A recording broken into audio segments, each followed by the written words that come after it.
Good morning, everyone, and welcome to Today Mañana. I'm Michael, happy to be joined by Xavier. On a very humid day, we probably lost like 2 pounds just from walking. sweating. Yeah, just walking from the garage to here, but we made it a one piece, so that's all that matters. Yeah. We got a great show lined up for you today. We're going to be joined shortly by Matthias. Matthias Young from Matthias Young Realty. As always, we are happy to be presented by Emergent Financial Services, powered by our wonderful sponsors, Matthias, Charlottesville Opera, and FABA.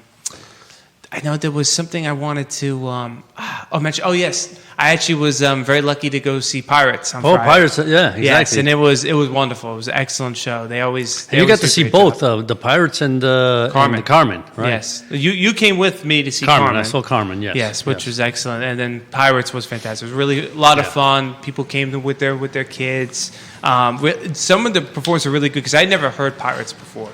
And there were some songs that was like really tough, like Major General, like that song. I realized it's like how fast the singer has to sing that, and it's constant. It's like a 5-6 minute song, and it's like he's going and going and going and That's going. by Gilbert and Sullivan, right? Yes. Yeah. Okay. And it was fantastic, and the sets was one of the best that they ever had. I mean, of course, everyone was dressed as a pirate, but they also had like these great decorations that really kind of made you feel like they were on like a pirate beach or something. Yeah, exactly. So yeah, they did a really fantastic job.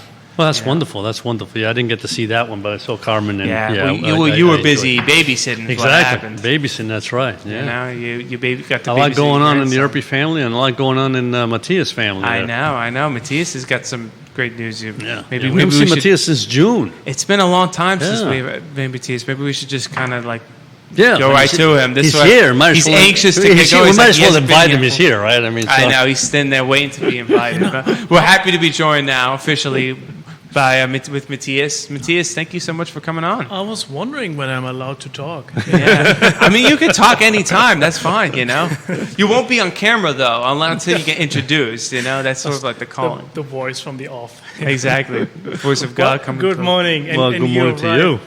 Thank you. And Thanks for having me again. You're right, Michael. I haven't been here since May, Since believe. May. Right? Yeah, you missed all of I had June. to skip June. Yeah. I know, we missed you. It wasn't the same. I had to do June a and show July. with Xavier Wow, just okay. by ourselves. Remember, it was terrible. Just you and me. It was terrible. It wasn't terrible. And people are probably bored. They're like, "Where's Matthias?" Yeah, I get promised Matthias once a month. I'm missing that. The Matthias fans were disappointed. Well, Monica. I know Monica's probably watching from Montana. She always watches when That's Matthias right, when is on. I Matthias hope is so. on. Guten Morgen, Monica. Yeah, I'm sure she's watching. She always does. But I know you have some wonderful family news you kind of wanted to share. We were just talking about grandkids and little babies and. Yeah, when you talk about little kids, I have something to share as well. Yeah, my daughter started walking yesterday. Finally. Well, congrats. And, That's fantastic, though. Mm-hmm. I know it's a blessing, and at the same time, they It's cute when they're walking, and then it becomes a little less cute when they start running, because then it's like they're running to get this, running to get no, don't touch that, no, don't put that in your mouth, don't. Yeah. Yeah, I'm excited about it, and my wife has mixed feelings because she's the one at home, right. chasing her, right? And you have a better chance catching up if she's just crawling like a bug, which she used to. Well, she's still probably doing it right now. We had to constantly push her to try to walk. And yesterday, all of a sudden. So did she get up by herself? Is that what happened, or? No. You to lifted be her? fair, I encouraged her again, Okay. and like I usually do after work, right? And there's one room where we have a big carpet where the fall is not that hard. I encourage her to walk towards me, and usually she gets excited about standing and then falls on her bottom and crawls towards me. Yesterday she just walked. Yeah. There she was, and that was an exciting moment. Did she get really excited when she kind of completed? Yes. I bet. Always, we try to, applaud when something significant happens, and so we clapped, and she just sat full of joy on the floor, clapping in her hands, applauding. So it was a happy, emotional moment. Yeah. And so lots of family updates. We have a second daughter on the way. Wow, congratulations. Due in October.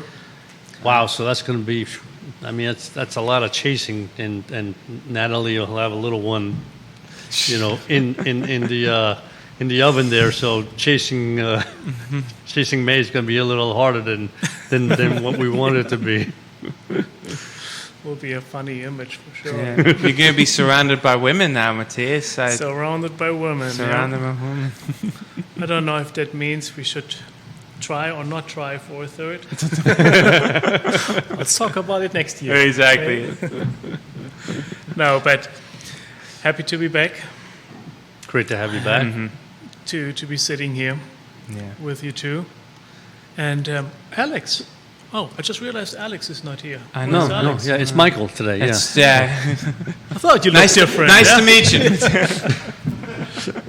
No, I mean Alex has been busy with his own little one, lately. So Yeah, we got two little ones also. Yeah, Yes. Alex has one. Nicholas has one. So that keeps him busy too. Yeah, it's right now they still haven't entered the talking phase, but they get very close. It's amazing how you could see the little babies, and it's sort of like they're getting frustrated now because they actually want to say stuff, and sometimes they're not saying. It's like, and then you could see the little frustration. Just aren't quite like the brains are almost words. ahead of their mouths in some ways. It's sort of like the brain's like, oh, I want to say this, and they're trying to say it and move it, and it's like it's not happening, and you see them get frustrated. They're like this, it's like like when I can't get it out. And same thing, sometimes they want to move.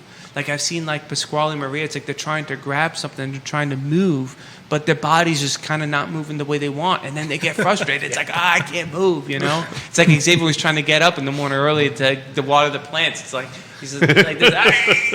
I don't think it's quite the same. Oh, okay, all right. But then I gotta get the pulley and I gotta wheel you up, Oh boy. But listen, we could spend the whole show probably talking about babies. Oh sure, yeah. They're a lot of fun. It's a blessing to subject, have. yeah. Blessing. Well, maybe that's a good topic for an entire show. Right? Talk about babies. Different babies. Baby talk. Yeah, but then eventually I'm gonna run out. I got no babies, at the moment. You're a good uncle though. They love their Uncle Michael. Yeah, that's your advantage, Michael. You get to observe what's happening in your family with your brothers, and you just learn. Learn from their mistakes. Right? I got to make sure I learn not how to change a diaper. And then you're fully prepared. But then all I see is my brother's running to go change diapers. I'm like, oh man, I can't learn how to change a diaper. I gotta be ignorant. I'm like, oh no, I change a diaper. Sorry, honey, you gotta be like Raymond, right? Raymond, remember that show, Raymond? Everybody loves Raymond. Yeah, everybody loves Raymond. It's like, you just make sure you don't know how to do anything, and you don't have to do anything. Yeah. Not sure it works in reality that way, but anyway, you can try. Yeah, I don't know. Yeah, it's a great idea in theory, but I think when it comes to practice, it's not gonna fly. It's not gonna fly. Whatever wife you're gonna marry, be like, I don't know how to change a diaper. It's like, oh no, you're gonna learn. Yeah. Very fast. You're gonna learn on the fly if you have to, or you are gonna learn how to change a diaper. Oh boy. Now I have a question for you two, and I know I'm not supposed to ask questions. It's the other way around. You can ask questions. Yeah, well, I only trust Matthias when he asks questions, because one time we were doing the show just after News, and he on the fly asked me New Year's resolution question, and I hate New Year's resolutions. Right on the spot, and I hate New Year's resolutions. And you still remember it today. I still remember it today. No, in my job as a realtor, the expectation is that I'm up to speed with headlines relating to the national economy and how it applies to our local market, and frankly, that's what we talk about every day, whether with our clients or among peers, and so you two working as financial advisors, what do you make of the headlines first of all, and what they say about our economy? Because my observation is often that one day you have fantastic news, or you perceive them as fantastic news, and then the next day you read something that completely contradicts it. And I think that kind of mirrors what we're experiencing right now with the government, not to get into politics, but you have a lot of conflicting news. It goes up and down in the news cycle. And what do you make of it, you working in finance? What's your analysis of right now, this week? Well, that's actually a great question. And what I always tell people is that we live in an environment now, especially that we have phones, right? And the amount of information we get on these phones is just nonstop, right? And what I tell, especially what I tell clients, is that to me that's just noise, right? So in other words, the noise around us is overwhelming, right? So you can't be just paying attention to the noise.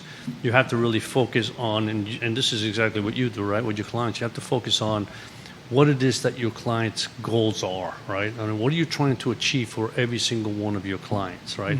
And if you can focus on that, right, and don't let that noise bother you, then you can do the job you're supposed to do, right? Because let's be honest, I mean, are we invested in the markets? Well, of course. And so are we invested most of the time long term?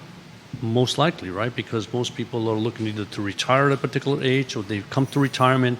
And so now they're looking for specific cash flows. So how you construct that portfolio is important, right?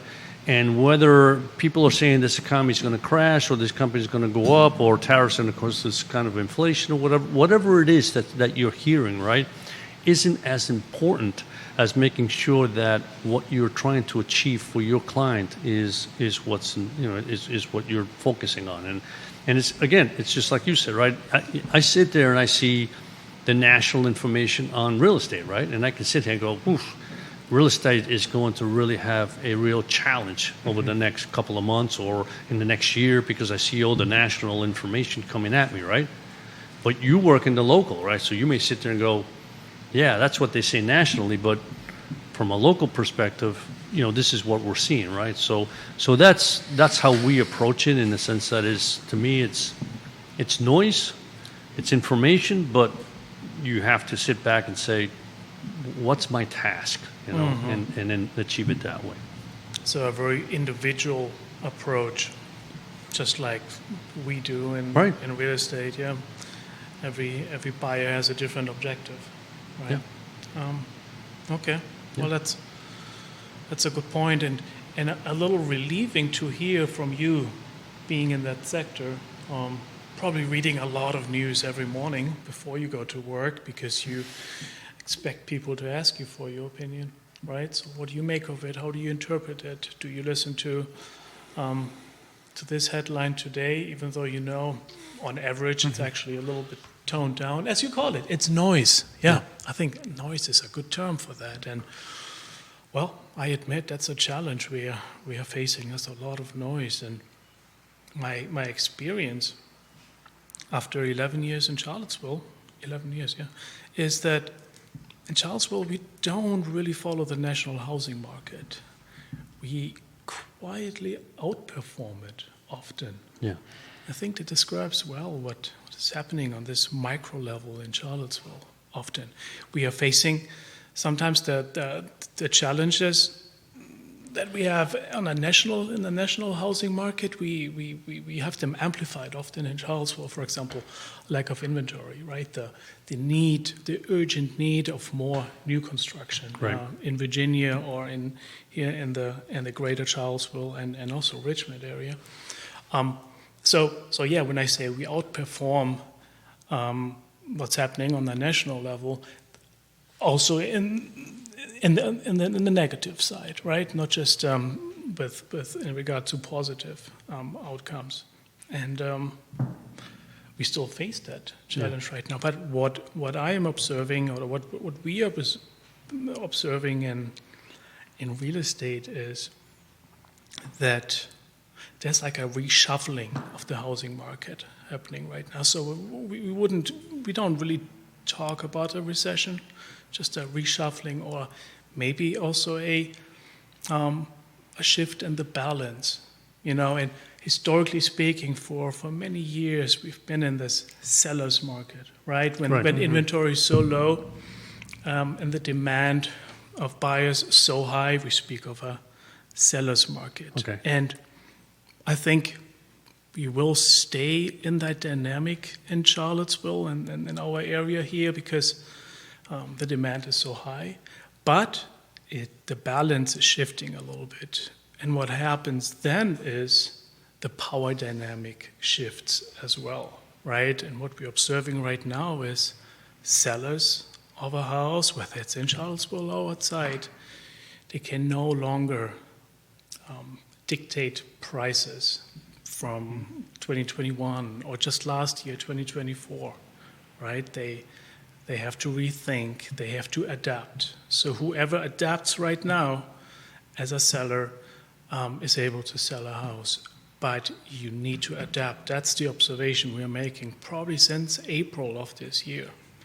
And as a result, buyers sitting on the sidelines, and they have been for many years because it was challenging to find and to afford a home and to outbid all the other multiple bidders on the very same property, they are now having a good time, right? Because they know they no longer have to waive a home inspection, for example. And I'm not implying that's a good idea in general, but we have seen many people do that, right.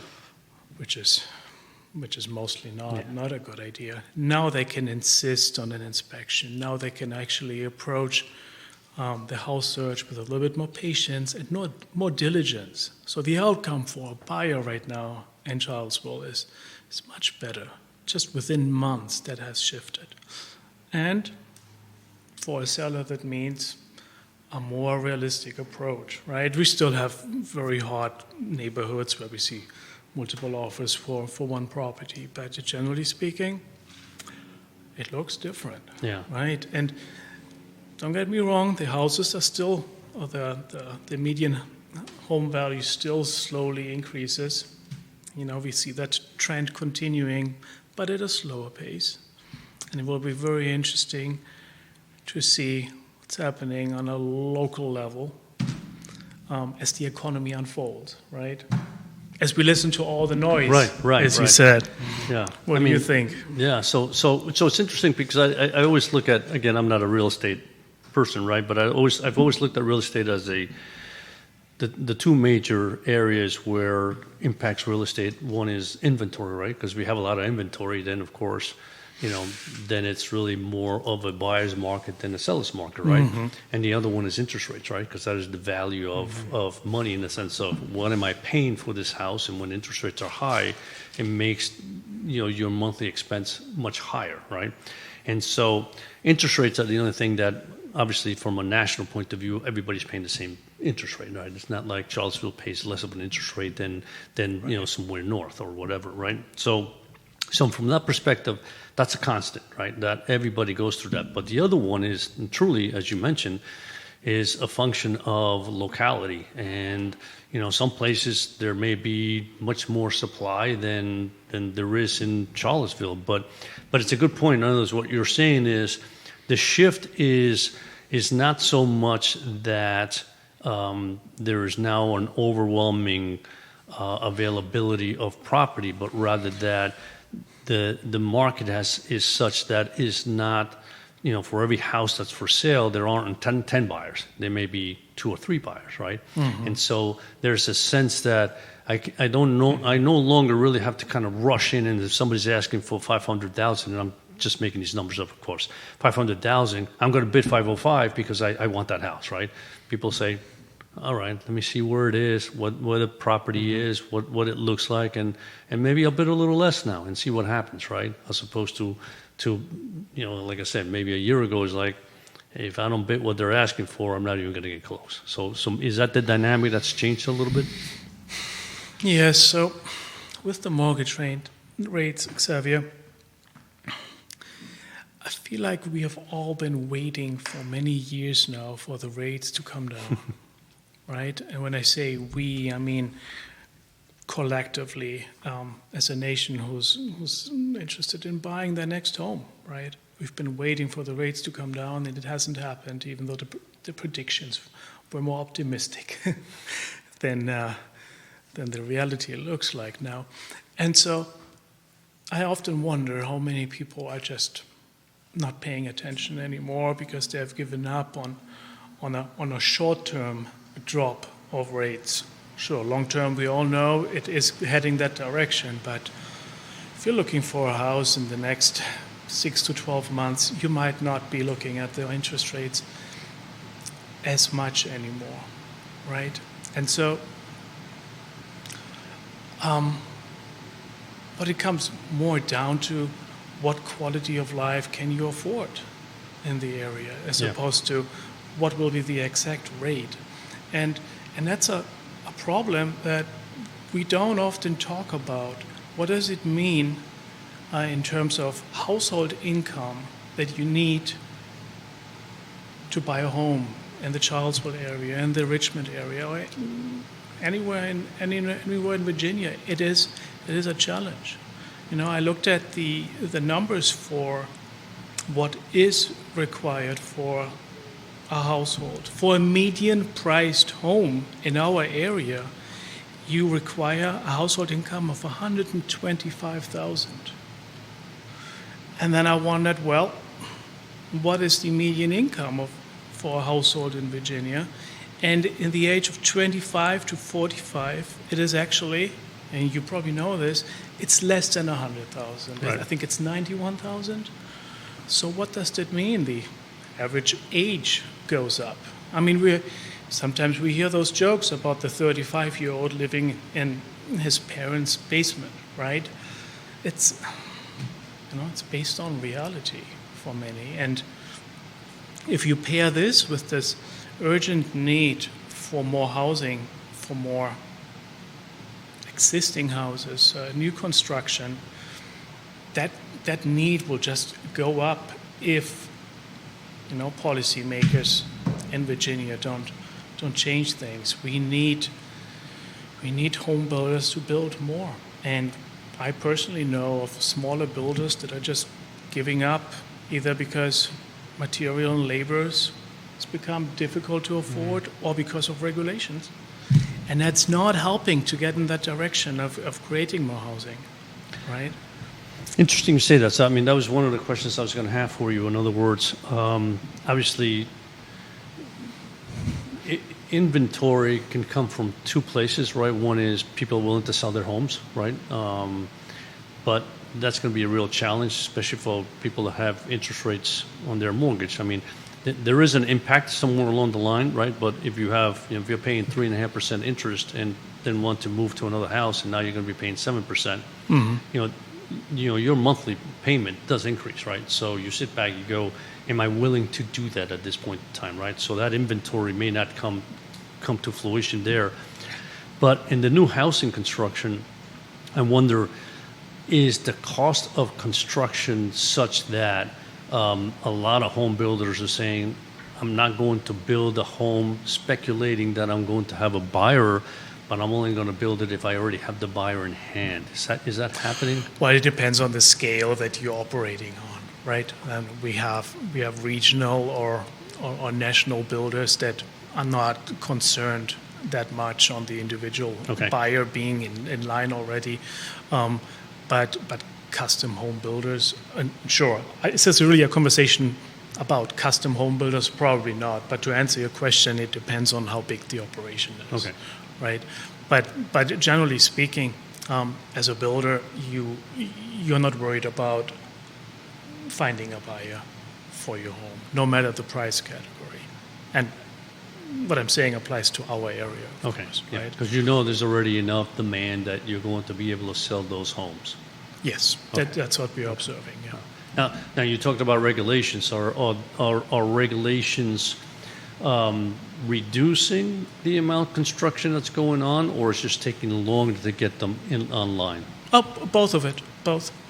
Some counties operate better than others. Some counties are faster than others. I don't want to be too negative, but it's more difficult in Albemarle County, the permitting process, than in Fluvanna, for example. There's a reason why Fluvanna is one of the fastest growing counties in Virginia. Everything takes a little bit longer in Albemarle, right? And so that's just learning from talking to builders what their challenges are, and the smaller the builder, the more challenging that is, of course, right? And with the rates, I admittedly said, my observation is some people are not paying as much attention anymore to the rates and whether they will drop short term, mid term, or long term.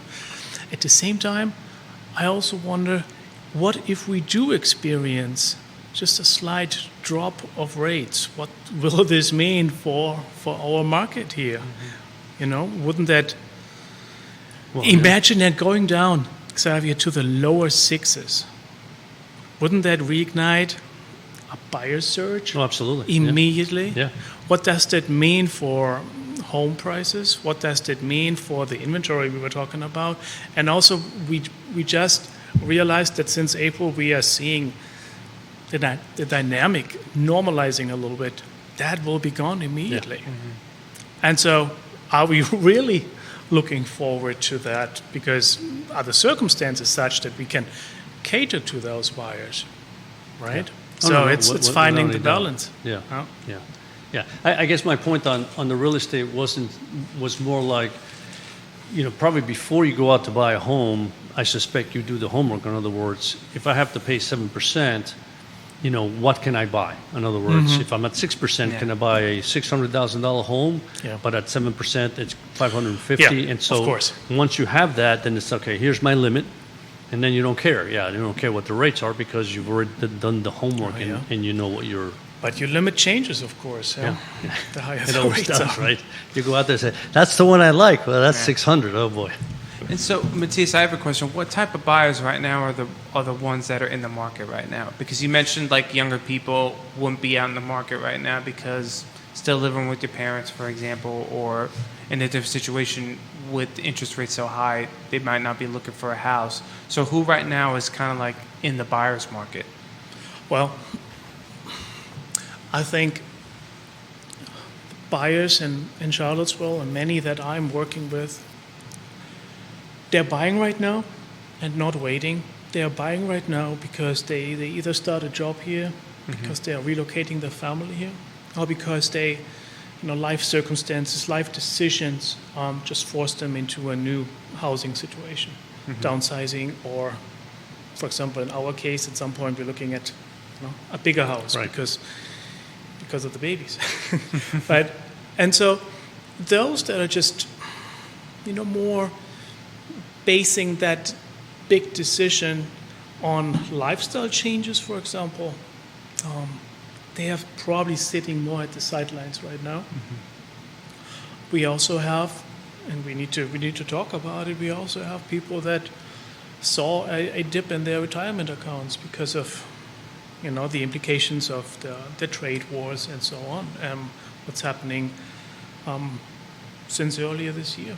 And so those that are affected are probably not urgently looking to buy a home right now. That has an impact. Does that answer your question? So the motivation is slightly different now. It has an impact on whether we will see a surge or not, right? So I guess, and maybe just to follow up on Michael's question, if you're a single person that is still, let's say, living at home, the incentive to buy a house may not be there as much as a couple that is, married and looking to grow a family, or a couple that already has a family, a couple of young ones saying we need a bigger home, or in the case of, older folks that saying, hey, this house is now too big for us, we need to downsize. Would that be the case? Yes, it goes back to the individual situation of that buyer, whether it's an individual or a family. What are their needs right now and how urgently is it? It goes back to what I'm observing about people relocating to the area. Sure, they're going to buy a house, right? They also didn't have the chance to sit on the sidelines and watch the local housing market for a while. They're just seeing what the status quo is and they react, right? And so, those that are priced out of or that are struggling to afford a home in our area, they're not necessarily making a move now either, right? Okay. Do you see, I'm sorry, you want to finish your thought? No. Okay.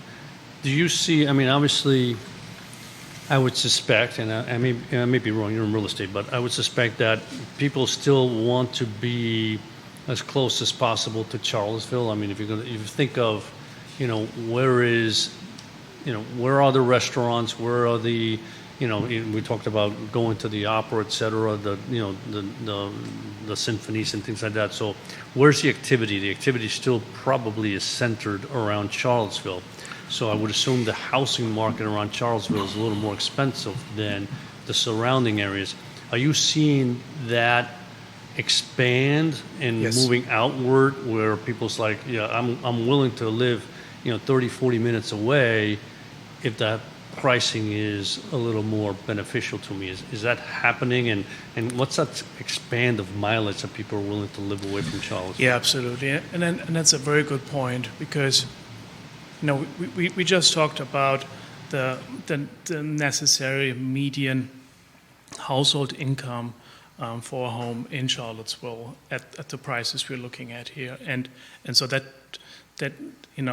household income needs to be higher than necessary in Nelson County or in Fluvanna County, Okay. and so what's happening is we have more and more people just realizing they can't afford Albemarle County or Charlottesville, and they're looking in surrounding markets. You're absolutely right. So Waynesboro is filling that gap, Okay. right? Even the Stanton area, even though it's further than Charlottesville. And it goes to your question about how far are people willing to travel. And there's this sweet spot of 30 minutes driving distance. That's what I'm personally comfortable with, but it's what I hear every time in a conversation with a buyer that asks me if we can look at properties outside of Charlottesville. Obviously, the question is how far are you willing to travel? That's why Crozet is has become the last 20 years such a popular spot for families. You're still so close by, and the quality of life is still very high up there. And of course, that market has exploded. The prices are higher, and now builders are focusing on Waynesboro, right? And the other side of Charlottesville towards Richmond. And those areas have remained stable while we see less buyer activity here because the house prices are not going down since April. They're either stagnant or going up slightly still. And so people are focusing more on outside of town where they have more buying power. Right. Mm-hmm. Right. Yeah. No, absolutely. And I think what we will see is what people are comfortable traveling on a daily basis will become more flexible too. If the sweet spot right now is 30 minutes, maybe we are facing conversations about 45 minutes. And that's the reality in many suburban areas. You just have to look at Northern Virginia. How many hours do people spend in their car there every day, right? And I'm not suggesting that's only that 5 this miles is what away from work. That's 30 minutes, yeah. Yeah. But yeah, those are the conversations. Yeah. Sure. Interesting. Yeah. So I mean, yeah, that's so again, that really is real estate.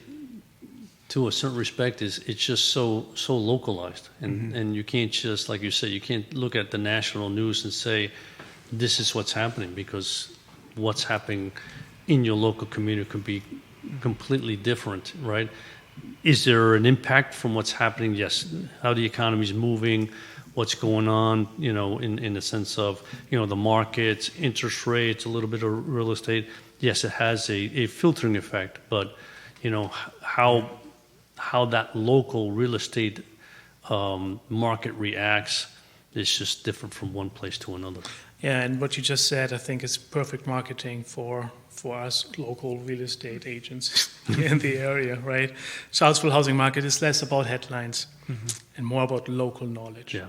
Really. How does what we hear in the headlines, how does it apply to our market here? And sometimes the answer is, well, it does not, and here is why, right?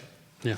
And I'm sure you talk about those things too with your clients. But now I guess that's bottom line of the message, right? Well, it reminds me of, so one of the sectors that we've been looking at for a couple of years is really the small cap sector, right? So these are the smallest of the companies in the U.S. market, right? So think about, and just to make it simple, there's really about 3,000 companies that are public in the U.S., and 2,000 are small, right? So that creates a small cap index. And that small cap index, there was a time, and I think it's 2001 to 2004, I mean, that thing was just like going through the roof as far as value was concerned, right? In other words, it just kept going up and up. But for the last 15 years or so, it has underperformed value stocks and growth stocks, right? In particular, growth stocks because of NVIDIA and Tesla and Microsoft, et cetera, right? But it's been almost 21 years, right? So the issue is the pendulum eventually will swing back, right? And so, but you look at it and say, well, it's not as easy to say, let me just buy the index, which has the 2,000 stocks. And the reason is because that index has a lot of companies in there that are just they're not going anywhere, right? I mean, they're barely making ends meet. So that's an area where you say, instead of just, it's the national version, right? You can't just say, I'm going to buy this because from a perspective of national-wise, that's going to go up. No, you have to really be picky about what area in that sector makes sense so that you can pick apart what you think is going to do well. So it's the same thing as real estate, right? You can't look at it from the U.S. perspective and say, oh, yeah, it's having trouble. Well, no, because maybe this area in Washington is doing well, maybe this area in Florida is doing well, maybe this area in Virginia is doing well. So there are areas where it just doesn't follow the trend of the global market, if you want to call it that. That's absolutely right. I was working with a family that moved here from California, and they came with those set expectations, also in regard to outcome in 1 year or in 2 years. If the circumstances change and they have to sell, they immediately had numbers in mind, what they can expect to generate in terms of profit based on equity in 1 year or 2 year, and those numbers were just not correct. They were California numbers. They were not Charlottesville numbers, and so it made me wonder. Yeah, you can't make predictions based on what you gather from one area in the country and apply it to here. Right. It's more nuanced than that. Yeah. Exactly. Yeah. True. One part in wisdom thought I'll leave is Yogi Bear once had a famous quote saying, predictions are very difficult to make, especially when they're about the future. Who said that? Yogi Bear. He was a Okay. Yankees catcher, yeah. He was famous for his little quips and stuff He used to like say a nickel ain't worth a dime anymore. that. Yeah, exactly. I like that one a lot too. Yeah. Yeah. Matthias, it's always wonderful having you on and sharing everything, your life. I know you got another edition on the way, so that's always fantastic, giving us a little insight into the local Charlottesville Realty's situation. So it's always great kind of getting your wisdom and your thoughts and coming on and sharing it with us. Well, I'm just thankful to be allowed on the show once a month. Talk to you guys. It's fun having you because It you know is. what it is. It is again. It's as you said, right? I mean, obviously, in the financial world, we look at the specifics, right, in more detail.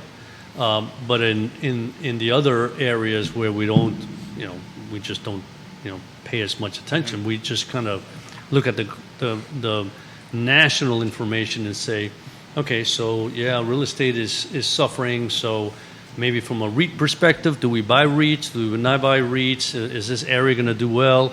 Right.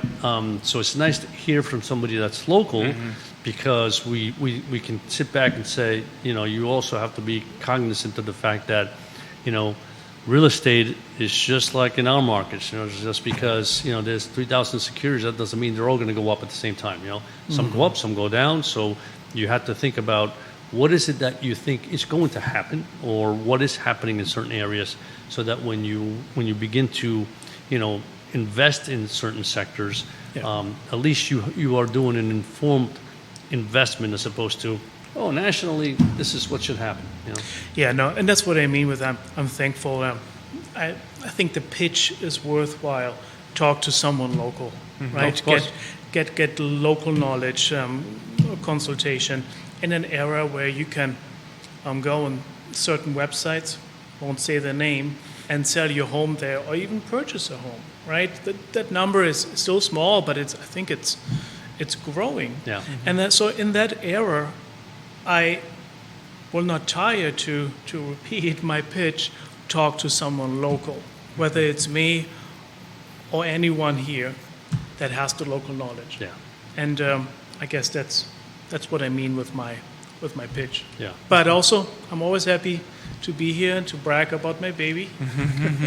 Maybe Well, soon. baby, soon, yes. So when is Natalie due? In October. October. Okay. So I think second week of October. Okay. So So we're exciting times. yeah. It'll be absolutely. there. It'll be here before you know it. Yeah, absolutely. Absolutely. Yeah. And May will be running around. And Exactly. You'll say, That's right. "Oh, she's walking. Not only walking, she's running." This is the year, yeah. Yeah. Okay. Well, thank you so much. Yeah, I thank you for appreciate it. coming Yeah. on. And It's Nice always talking a to you pleasure. guys. Same here. So it's funny because we briefly talked about interest rates in the economy. I know you had some thoughts you kind of wanted to share a little bit. Yeah, it Yeah. was really, and I'm going to say the so-called big beautiful bill, Yeah. was signed on July 4th, right? Mm-hmm. And the reason I want to talk about it, and it wasn't really so much financial Yeah. as it was from a tax perspective, right? Why it's important for people to pay attention to what has changed, right? The first thing is, obviously the quote-unquote tax cuts. There weren't any tax cuts, right? The thing was They just extended the test extended from 2017, that's which was right. which was a big deal because people would have seen their taxes go up if it hadn't. Yeah, I mean, Got- in most cases, most tax Yes. brackets would have gone up either 2 or 3%, right? Mm-hmm. In other words, if you're paying 12, it will go down to 15. If you were paying 15 to 18, so on and so Yeah. forth, right? So that's a big deal, right? I mean, in other words, that's a lot of money when you look at it. So that was important to be able to say that is now kind of locked in, right? So it didn't expire, right? A few other things I think came out of that too, which I think are important. And one is the standard deduction was also increased, which is really good both for, if you're an individual, if you're a head of household, obviously if you file jointly, the standard deductions increased, and let me just see. Hold on, because I didn't memorize them, but I think the standard deductions for joint, for example, is now up to $31,500. Right. So if you don't have enough itemized deductions to put in your taxes, you can just boom $31,500. That's a nice bundle, right? So that went up a little bit. I think that was about 1,125 that it went up. So that was a good thing, I think, for most people. But the one area that I think is also critical, and that was the SALT tax, which is the state yes. and local, right? So if we remember well, the SALT tax was capped at $10,000. In other words, even if you pay taxes in $15,000, $20,000, $25,000. I mean, if you lived in New York, I mean, there are people paying over $20,000 on their real estate taxes, right? You can only put down $10,000. So in the end, they looked at it as like, I can't even itemize enough in order to take advantage of the fact that I'm paying all these taxes. So they went with the standard deductions, right? Now that has changed to $40,000, right? That's huge. Yes. Which is for the next 5 years, starting yes, 2025. yeah, exactly. So that's important, right? Because before you take a look at before you do your taxes for next year. So in other words, this already impacts 2025. Meaning when you go do your taxes in 2026, you can now take a look at it and say, wait a minute. I pay more than $10,000 in real estate taxes. So should I be itemizing this year, right? Do I have mortgage interest? Do I have, the state and local tax?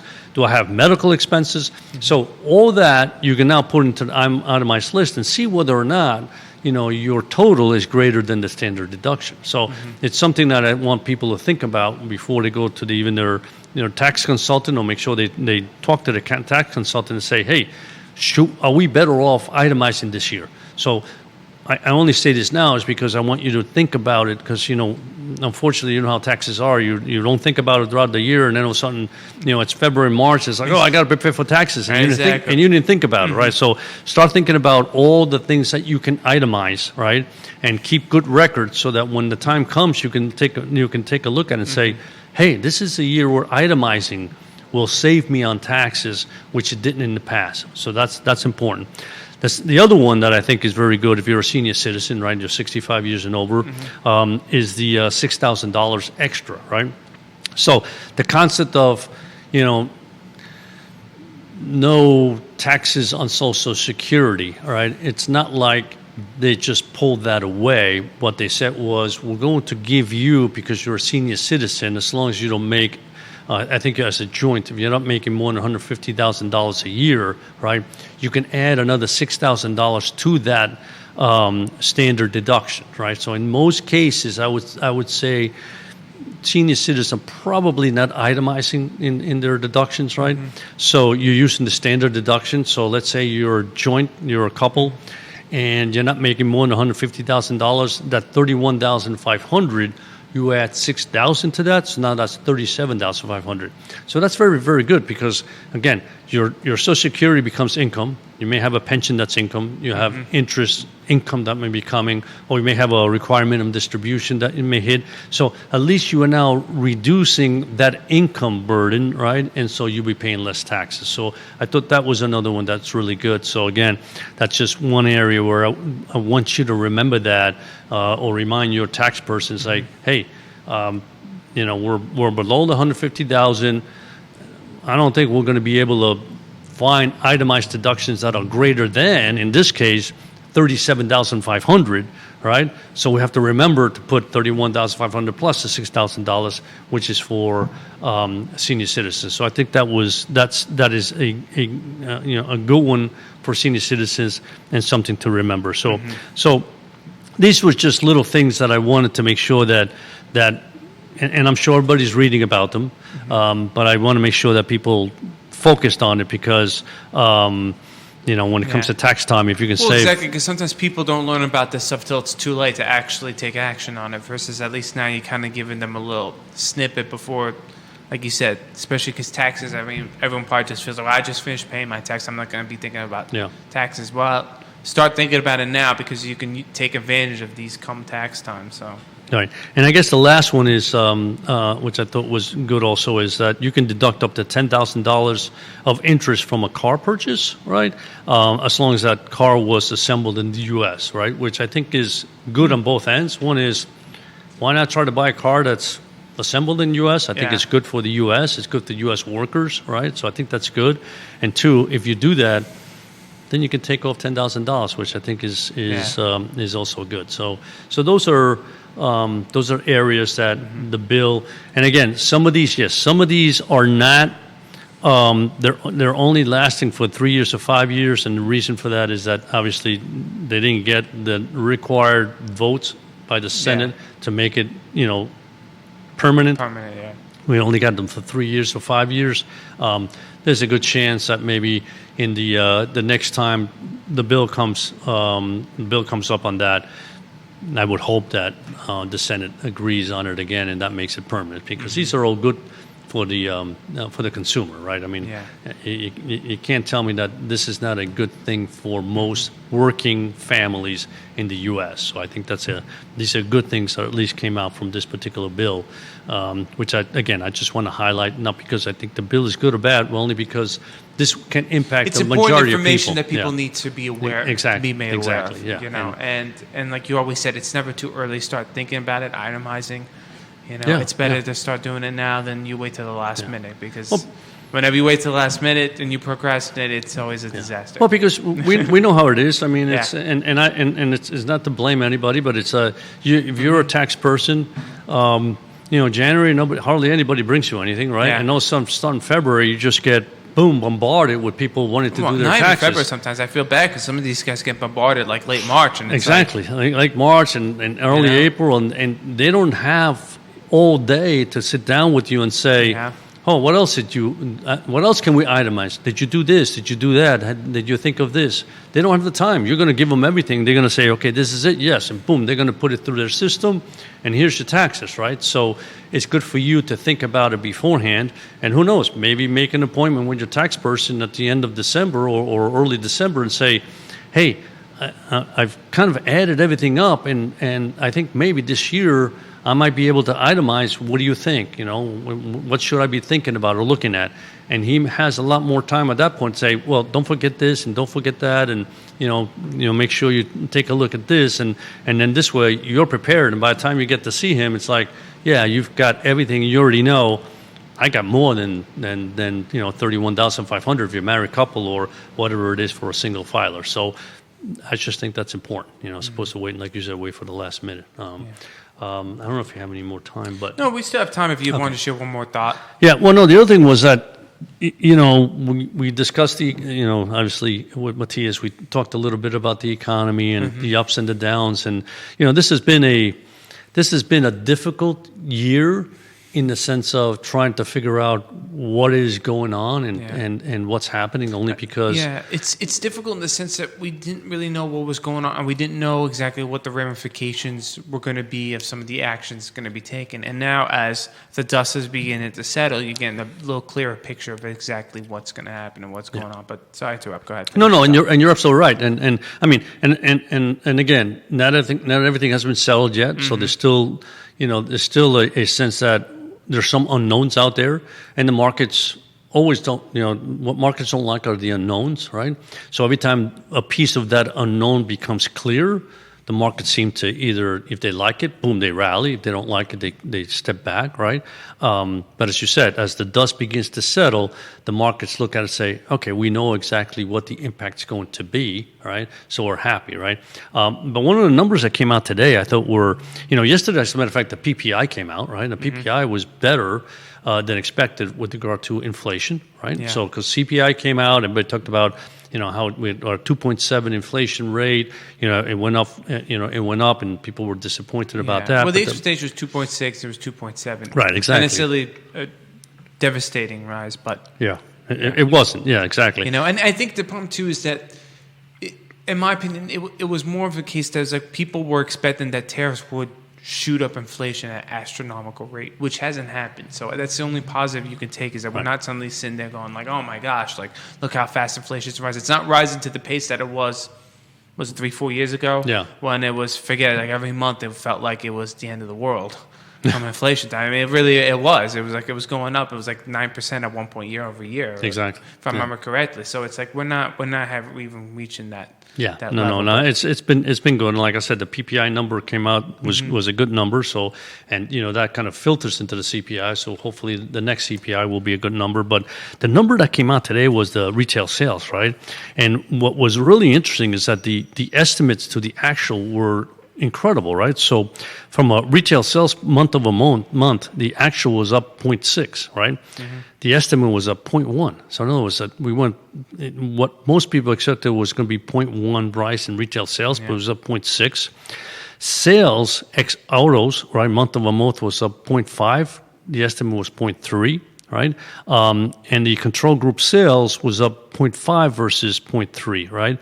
And what I thought was also interesting, it says 10 out of 13 categories posted increases fueled by motor vehicle sales, which climbed after back-to-back declines. So also spending in restaurants and bars, which is interesting, right? Because you sit back and you say, this is truly a situation where the consumer is beginning to feel comfortable again and saying, hey, I feel like things are getting better, right? I mean, certainly, the second quarter. To be honest, though, summer usually is a time when I think people begin to start spending because you're starting to go out more because the weather is warmer. Late winter, early spring is probably low. Are you throwing water on the fire here? No. I'm just being, but I'm surprised by the auto sale rise. I'm curious what your thoughts are. So what I think happened, part of it is, part of it is also, are there going to be tariffs on the autos, right? And when is that impact going to happen? But also, you think about what the markets did. The first quarter, right, the markets were down. The second quarter, the markets were up over 10% across the board, right? that's a big chunk, 10%. I mean, and I'm sure people looked at their portfolios and all of a sudden it's like, wait a minute, I thought I was losing money, and all of a sudden it's like, for the year, they should be up somewhere, 4 to 6%. I mean, we've had this experience talking with some of our clients. Sometimes Exactly. they'll call, and of course, in late April, they were down, and then they'll call again and be like, how's my fund making up? And they're like, how can I be up? I'm like, well, no, actually, at this point, year over year, the market's actually up, so you rebounded, but the perception is still that somehow the market collapsed, and exactly, it's still in the gutter. So I think people are beginning to feel good again, between, what they're seeing in the economy, what things are happening, what they see their 401k or their brokerage accounts, they see that they've got an increase. And so I think just seeing that make people feel, like you said, it is the summer months, and it's like, hey, you know what? This is the time to go out and enjoy life a little bit. So I was very surprised, but I was very happy to see retail sales be as strong as it is. So I think overall, that's good news. But again, it was just more, making sure that people are aware that there are some changes that will impact them from a tax perspective. I think overall they're good changes, and so try to take advantage of it. I remember I was reading something. I thought it was, let me see if I can remember. With regard to loopholes, they said when somebody else takes advantage of a tax reform, right? They call it a loophole. When you take advantage of it, it's called tax reform, right? So there are there are opportunities out there tax wise that you should really think about, look at, and make sure you sit down with your tax person and say, let's make sure we take advantage of what I can in order to reduce my tax liability.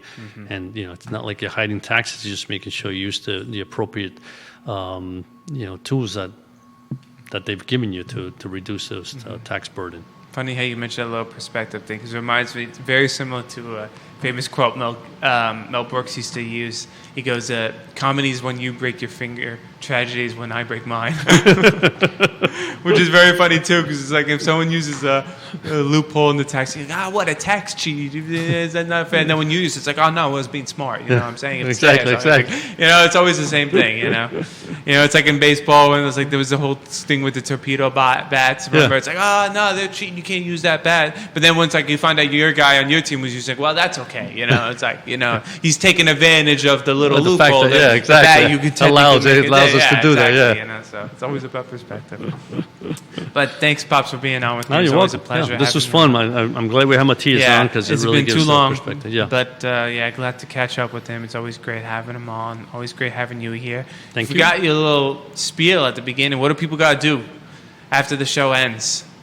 They got to share and like. And subscribe. Subscribe. There you go.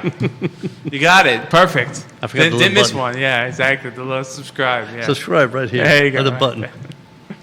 But it's always our pleasure being presented by our sponsors, Emergent Financial Services, Matthias Realty, Charlottesville Opera.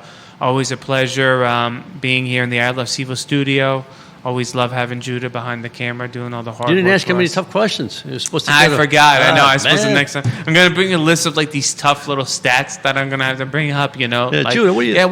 What did the market do specifically from January 31st of 1983 to He'll probably get it in about 10 seconds. Yeah, exactly. Yeah. But always great having Judah behind the camera. Always love all our viewers who kind of make this possible, watching the show, liking it. Thank you for everyone who did. I always have to apologize when Xavier and I are on the show. We're not Facebook savvy, so thank you to all those who liked and watched. We look forward to seeing you next time, but until then, hasta mañana.